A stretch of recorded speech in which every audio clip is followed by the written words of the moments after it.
9 मई वाकयात। क्या मिलिट्री अदालतों से सजा पाने वालों को माफ कर देना चाहिए? मंडेला जेल में गंदगी मिला खाना खिलाने वाले के साथ कैसे पेश आए? सलीम साफी का जबरदस्त कॉलम।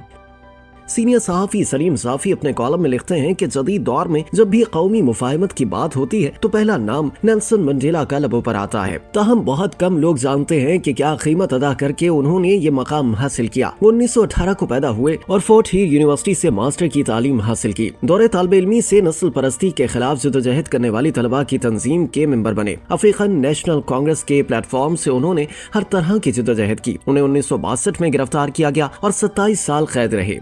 और सब्र आजमा जिदोजहद के बाद उन्हें कामयाबी हासिल हुई। नस्ल परस्तों को शिकस्त हुई और वो जनूबी अफ्रीका के सदर मुंतखब हुए। तवक्को की जा रही थी कि अब वो मुखालफिन से इंतकाम लेंगे, लेकिन इसके बरक्स उन्होंने माफी और दरगुजर का रास्ता अपनाया। ताहम जनूबी अफ्रीका को सही डगर पर डालने के लिए ट्रुथ एंड रिकंसिलिएशन तश्कील दिया, जिसने मुल्क भर में मुफाहमत कराई। सलीम साफी दुनिया के अजीम लीडर के गैर मामूली कारनामों का तस्करा करते हुए लिखते हैं कि नेल्सन मंडेला ने कहा था कि जिस दिन मैं जेल से रिहा हो गया तो मेरा जिस्म तो रिहा हो गया, लेकिन मेरी रूह कैद हो गई। अपनी जिम्मेदारियों की वजह से मैं रूह की कैद का कई गुना ज्यादा बोझ महसूस कर रहा था। नेल्सन मंडेला का असल कारनामा ये नहीं था कि उन्होंने लंबे अरसे तक कैद काटी, बल्कि उनका असल कारनामा ये था कि उन्होंने इंतकाम के जज्बे पर काबू पा लिया और किसी से इंतकाम नहीं लिया। ये काम मुश्किल तरीन काम था और इसे सरअंजाम देने के लिए उन्हें गुफ्तार और किरदार दोनों की अनोखी मिसाल कायम करनी पड़ी। कहा जाता है कि नेल्सन मंडेला जब सदर थे, एक रोज जेल के सामने से गुजर रहे थे। करीब पहुंचे तो उन्होंने ड्राइवर को गाड़ी रोकने का कहा। जेल के बाहर एक बेकार सी कैंटीन थी जिसमें लोग खाना खाया करते थे। वो उस कैंटीन में बैठ गए और फिर अपने स्टाफ को हुक्म दिया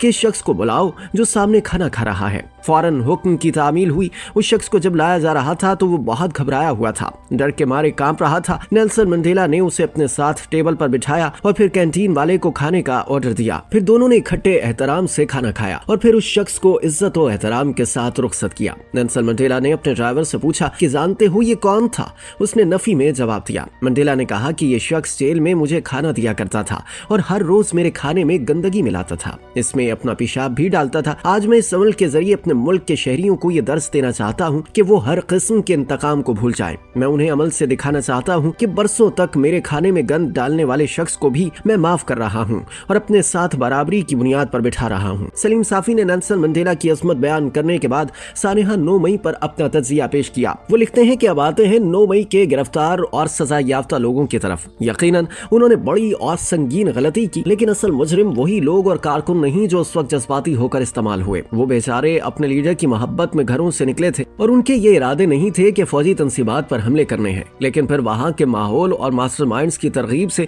जज्बाती होकर गलत काम कर बैठे। अब होना तो ये चाहिए कि नेल्सन मंडेला की तकलीद करते हुए सब पीटीआई वालों को 9 मई के सिलसिले में माफी दी जाए, या फिर कम से कम उन लोगों को माफ करना चाहिए जिनकी राह में कोई कानूनी रुकावट नहीं। सीनियर सहाफी ने army chief general Asim Munir से हमदर्दाना अपील की कि वो मिलिट्री अदालतों से सजा पाने वाले सब लोगों को माफ कर दे। जिन लोगों के केसेस सिविल अदालतों में चल रहे हैं, वहां अदालतों से गुजारिश है कि वो मजीद ताखिर न करें और जितना जल्द मुमकिन है 9 मई के मुलजिमों के केसेस का फैसला करें। यकीनन 9 मई के मास्टर अब मालूम हो चुके होंगे और वो चंद एक ही होंगे। उनके साथ कानून के मुताबिक मामला किया जाए, लेकिन जो लोग गैर इरादी तौर पर उस रोज फंस गए या जिनको सिर्फ पार्टी वाबस्तगी की बुनियाद पर गिरफ्तार किया गया है, उनको रिहा किया जाए।